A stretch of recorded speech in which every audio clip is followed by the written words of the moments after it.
ក្រោយមកបន្ទាប់ពីជុំគ្នាជាមួយហ្វៃយៀនប្រងចាក់ចេញដំណើរហើយក៏ចៃដន្យទៅជួបជាមួយអ្នកមីងលក់ដែលកំពុងតែទិញស្ករក្រិបយកមកឈរលិតអញ្ចឹងក៏ទៅហៅនាងភ្លេតបែបនេះក៏ធ្វើឲ្យអ្នកមីងលក់បញ្ញាប់លាក់វារើខ្លាចឈូសៀវឃើញខ្មាស់គេហើយក៏សួរប្លប់ថាចង់ទៅកន្លែងណាដែរគ្រាន់តែឈូសៀវប្រាប់ថាជាទីក្រុងសាំងជិងភ្លាមនាងក៏ហែកលំហទៅកាន់ទីក្រុងមួយនឹងយកតែម្ដងហ្នឹងហើយដោយសារនាងជាអ្នកខ្លាំងកម្រិតពាក់កណ្ដាល Emperor ចម្ងាយឆ្ងាយប៉ុណ្ណឹងក៏ដោយក៏អាចហែកលំហទៅដល់ដែរហើយមកប្រព្រឹត្តភ្នែកប៉ុណ្ណោះក៏មកដល់ភ្លេតនឹងទៅជួបអ្នកគ្រូបកេមុនគេហ្មងហើយអ្នកគ្រូឃើញស្រីប្លែកមុខក៏សួរថាជាណាគេក្នុងចិត្តមូមកជាខ្លាំងបាត់ខ្លួនមួយថ្ងៃសោះមកវិញបាននៅស្រីម្នាក់ទៀតបាត់ហើយឈូសៀវក៏ណែនាំឲ្យអ្នកទាំងពីរស្គាល់គ្នាចឹងទៅអ្នកគ្រូមួយចិត្តនាងហើយក៏ដឹងថាកញ្ញាមួយនេះពិតជាមិនធម្មតាទេព្រោះមិនអាចស៊ើបអង្កេតដឹងពីកម្រិតហ្វឹកហាត់របស់នាងទៅសោះតាមមើលយ៉ាងហោចណាស់នាងក៏មានកម្រិតសេនឃីងដែរហើយអ្នកមីងលួក៏មិនបានគួរសមអីនោះដែរប្រាប់អ្នកគ្រូឲ្យហៅនាងជាអ្នកមីងលួដូចជាឈូសៀវដែរមកអ្នកគ្រូក៏ប្រកែកធ្វើអញ្ចឹងដូចជាមិនសូវសមសិស្សបើខ្ញុំហៅកញ្ញាឯងជាអ្នកមីងហ្នឹងបើខ្ញុំហៅកញ្ញាឯងជាអ្នកមីងទៀតវាមិនធ្វើឲ្យតំណែងតំណងគ្រូសិស្សឬក៏ឋានៈឯនឹងវាអញញ៉ៃទេអ្នកមីងលួក៏គិតក្នុងចិត្តចុំហើយបៃណៃមួយគ្នានឹងមានកូនអីនៅសម្ដែងទៀតឯអ្នកគ្រូ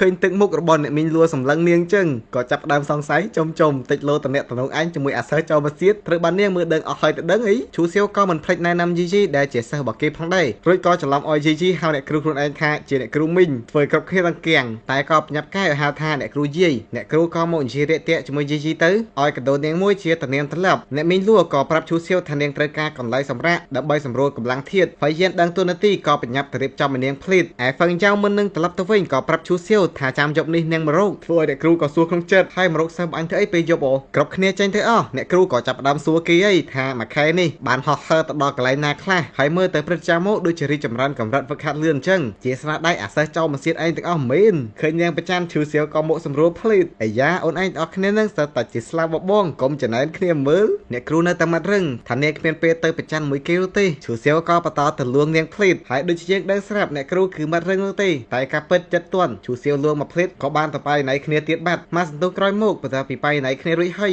យអ្នកគ្រូក៏ដឹងថាឈូសៀវបានប្រមូលផ្ដុំស្នូលធម្មពលកម្រិតឋានសួគ៌ឈូសៀវក៏ចែកអួតភ្លេតនឹងហើយបានថាអនាគតទៅខ្ញុំដឹងតែខ្លាយជា Emperor មិនខានអ្នកគ្រូតបថាបើចង់ឲ្យនាងជឿគឺទើបតែឲ្យនាងទៅឆែកមើលដោយខ្លួនឯងប៉ុន្តែរំលឹកបើសិនជាឲ្យនាងទៅឆែកមើលក្នុងស្នូលធម្មពលរបស់គេអាចកំបាំងទាំងអស់របស់ឈូសៀវនាងក៏អាចនឹងដឹងដែរមិនត្រឹមតែប៉ុណ្ណោះក៏អាចបំផ្លាញស្នូលធម្មពលរបស់ឈូសៀវបានគ្រប់ពេលវេលាទៀតផងរួចក៏សួរថាឈូសៀវហ៊ានឲ្យនាងចូលទៅមើលឬក៏អត់តែឈូសៀវគឺមិនខ្លាចលុយខ្ញុំអត់ជឿទេថាអ្នកគ្រូឯងនៅតែវាប្រហាមកាន់ខ្ញុំមកបានការអនុញ្ញាតអ្នកគ្រូក៏អត់ចោលដែរប្រើនិយាយសិលចូលទៅមើលនៅខាងក្នុងចូលមកដល់ក៏ព្យាផ្អើលព្រមមិនដែលឃើញនៅស្នូលធម្មពលដែលធំដល់ថ្នាក់នឹងលុយអញ្ចឹងឯងតើបានកម្លាំងប្រយុទ្ធរបស់វាខ្លាំងម្លឹងរួចក៏កលេចឃើញនៅកន្លែងមួយដឹងថាវាប្រហែលជាស្នូលធម្មពលរបស់ឈូសៀវប៉ុន្តែក៏ឆ្ងល់ថាមិនបានជារូបរាងស្នូលធម្មពលរបស់ឈូសៀវដូចជាធម្មតាខ្លាំងម៉េះចូលមកដល់ខាងក្នុងទៀតក៏ឃើញនៅធម្មពលកម្រិតឋានសួគ៌បែបនេះប្រកាស 100% ថាឈូសៀវពិតជាមិនបានកុហកនាងមែនហើយយើងក៏ឃើញថាឈូសៀវកំពុងតែឈរចាំនាងនៅកន្លែងនឹងដូចគ្នាប៉ុន្តែអ្នកគ្រូបន្ទាប់ពីបានឃើញមុខមាត់ពិតប្រាកដរបស់ឈូសៀវហើយក៏ដឹងថាគេមិនមែនជាឈូសៀវនោះទេ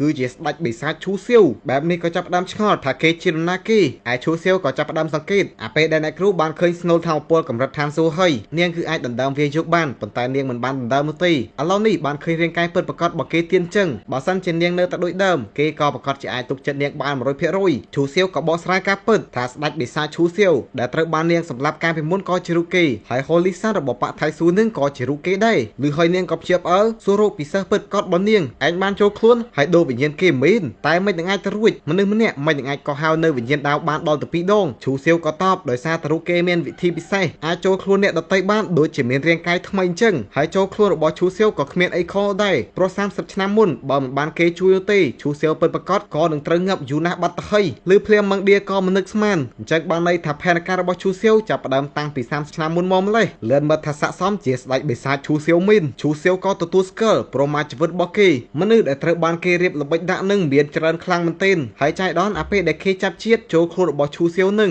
ក៏ជាសិស្សបថៃស៊ូល្មមមើលទៅនេះប្រហែលជានិស័យរបស់ពួកគេឯងអ្នកគ្រូក៏សួរសំណួរដ៏សំខាន់មួយរឿងទាំងអស់ដែលឈូសៀវធ្វើដាក់នាងទៅចាប់នាងបៃណៃចាប់អីនឹងគឺដើម្បីតែសងសឹកដែលនាងបានសម្លាប់គេពីមុនទេមែនឈូសៀវក៏ទទួលស្គាល់ថាដំបូងឡើយខ្លួនក៏ពិតជាមានគំនិតបែបនឹងមែនប៉ុន្តែយូរទៅខ្ញុំក៏យល់ថាអ្នកគ្រូឯងគឺពិតជាខ្ជូតហើយក៏លន់ស្នេហ៍ជាមួយអ្នកគ្រូឯងមែនទេបដ យអ្នកគ្រូក៏នៅតែស្រែកយ៉ាងខ្លាំងទៅវិញថាទង្វើដែលគេធ្វើដាក់នាងទាំងអស់បោកប្រាស់នាងអញ្ចឹងគិតថានាងនឹងលើកលែងឲ្យគេមែនឈូសៀវតបកន្លែងនេះជាស្នូលថាពលរបស់ខ្ញុំអញ្ចឹងបើអ្នកគ្រូឯងមិនលើកលែងឲ្យខ្ញុំទេនៅតែចង់សម្លាប់ខ្ញុំក៏អាចមកសម្លាប់បានខ្ញុំមិនតដៃនោះឡើយអ្នកគ្រូក៏ញែដៃទាំងញើមមាត់ឯឈូសៀវក៏ស្មាន ស្ម័គ្រចិត្តជួយនាងសម្លាប់ប៉ុន្តែចុងក្រោយអ្នកគ្រូគឺមិនដាច់ចិត្តនោះទេបានទម្លាក់ដៃចុះវិញឯឈូសៀវក៏បកស្រាយថាការពិចិត្រមុនគ្រប់គ្នាតែងតែហៅខ្ញុំថាស្ដេចបិសាចឈូប៉ុន្តែសួរមើលថាគេនឹងដែលធ្លាប់ធ្វើរឿងក្បត់មនុស្សលោកអត់ហើយក៏មិនដែលធ្លាប់សម្លាប់នៅមនុស្សស្លូតត្រង់អីនោះដែរមនុស្សដែលគេសម្លាប់គឺសុទ្ធតែជាសត្រូវបើអត់សម្លាប់វិញនោះទេគឺមានតែខ្លួនដែលជាអ្នកស្លាប់ប៉ុន្តែពេលដែលសម្លាប់ទៅឪម៉ែរបស់ពួកអដែងតាំងនឹងក៏មកតាមសងសឹកម្ដងហើយម្ដងទៀតសរុបមកគឺមិនចេះចប់មិនចេះហើយតែម្ដងគំនុំវិញក៏កាន់តែជ្រៅទ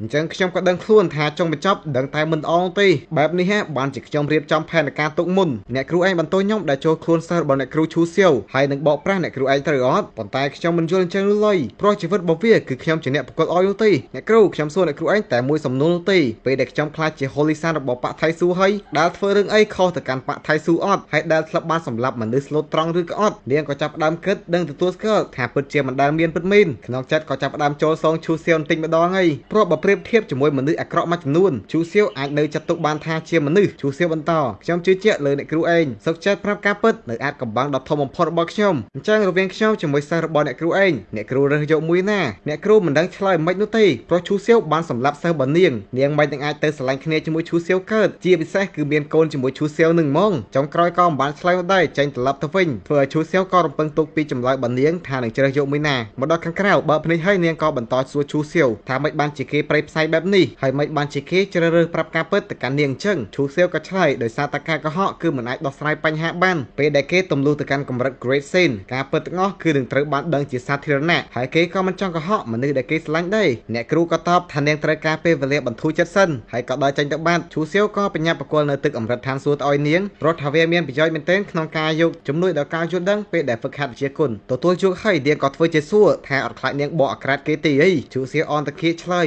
Baby ឯងចង់ធ្វើយ៉ាងម៉េចក៏បងនឹងលើកលែងឲ្យដែរកុំតែឯងក្បត់បងទៅរកប្រុសថ្មីទៅបានអីអ្នកគ្រូក៏ស្ដោះទឹកមាត់ធ្វើហើយចេញទៅបាត់ទៅឈូសៀវនៅតែបន្តរំពឹងទុកពីជំរឿនរបស់នាងចឹងរួចក៏លួចតាមដានសកម្មភាពរបស់នាងជាសម្ងាត់ព្រោះទោះបីជានៅខាងក្រៅវានិយាយថាជឿជាក់និយាយថានឹងលើកលែងកំហុសឲ្យនាងគ្រប់យ៉ាងក៏ដោយក៏ការពិតនៅតែរៀបផែនការជាសម្ងាត់ដដែលហើយអ្នកគ្រូមកដល់ក្នុងបន្ទប់ខ្លួនឯងហើយក៏ចាប់ផ្ដើមគិតឡើងវិញការពិតទៅរឿងមួយនេះគឺមិនពិបាកទីនោះទេបើសិនជានាងសង្កេតមើលតាមបន្តិចព្រោះចរិតសិស្សរបស់នាងជាមួយឈូសៀវគឺខុសគ្នាដាច់ហ្មងអញ្ចឹងក៏ទទួលស្គាល់ថាសិស្សរបស់នាងឈូសៀវគឺលែងសំខាន់សម្រាប់នាងទៀតហើយក៏ដឹងខ្លួនថាឡូវនេះនាងមិនត្រឹមតែមិនស្អប់ឈូសៀវទេបែរជានឹកគេគ្រប់ពេលតែម្ដងហើយឆ្ងល់ថារឿងនឹងគឺចាប់ផ្ដើមពីពេលណាក្រោយមកនាងក៏ដេកយំឡើងប៉ុន្មានថ្ងៃដល់ពេលចេញមកដល់ខាងក្រៅថៅយ៉ាវក៏សួរថាមានរឿងអីមែនហើយក៏ប្រាប់នៅថៅយ៉ាវទៅបើសិនជាមានគេមករកនាងឲ្យប្រាប់អ្នកនោះថានាងរវល់ហ្វឹកហាត់ក្រោយមកក៏ត្រឡប់ទៅបន្ទប់វិញដកយកទឹកកម្រិតឋានសួគ៌ដែលឈូសៀវផ្គល់ឲ្យសាកមកផឹកក្រែងលោមានប្រយោជន៍ដល់គោក្នុងផ្ទៃឯឈូសៀវដែលនៅតែតាមដាននាងឃើញហើយក៏ធូរចិត្តប៉ុណ្ណេះរួចជាការស្រេចបាត់អាចលួងលោមអ្នកគ្រូឆ្នះរបស់គេបានចឹងទៅលួងលោមជាមួយចចាយហួរទៀតដឹងតែងាយស្រួលហ្មងក្រោយមកក៏ស្រាប់តែមានកញ្ញាម្នាក់បានមករកគេដល់បន្ទប់ឈូសៀវឮតែសលេងហើយក៏ស្កើផ្លេតចេញទៅមើលទៅកញ្ញានឹងគ្មាននរណាទេក្រៅតែពីទេពធីតាយ៉ាវជីហ្វឹងយ៉ាវនាងយកវត្ថុទឹកគួយយន្តដែលឈូសៀវចង់បានមកអុយហើយប្រាប់ថានាងបានបន្ថែមនៅវត្ថុធាតុដើមមួយចំនួនធ្វើឲ្យវាមានឱកាសបង្កើនកម្រិតកាន់តែខ្លាំងជាងមុនឈូសៀវក៏អរគុណទៅព្រោះគេក៏មានកម្រងទៅអញ្ជើញអបៈឈីវូហិនឲ្យចម្រាញ់អវត្ថុនឹងឲ្យដែរហ្វឹងយ៉ាវក៏សួរអញ្ចឹងពាក្យសម្ដីរបស់គេកាលពីមុននឹងយកជាការបានអត់អារឿងដែលត្រូវទៅកំដរនាងដល់លេងចំនួនមួយថ្ងៃណាឈូសៀវឮហើយក៏ស្ពឹកមុខជុកលេះថាថ្ងៃនឹងគេរវល់ហ្វឹកហាត់អាចចាំពេលដែលគេចេញពីហ្វឹកហាត់សិនបានអត់ប៉ុន្តែការពិតទៅ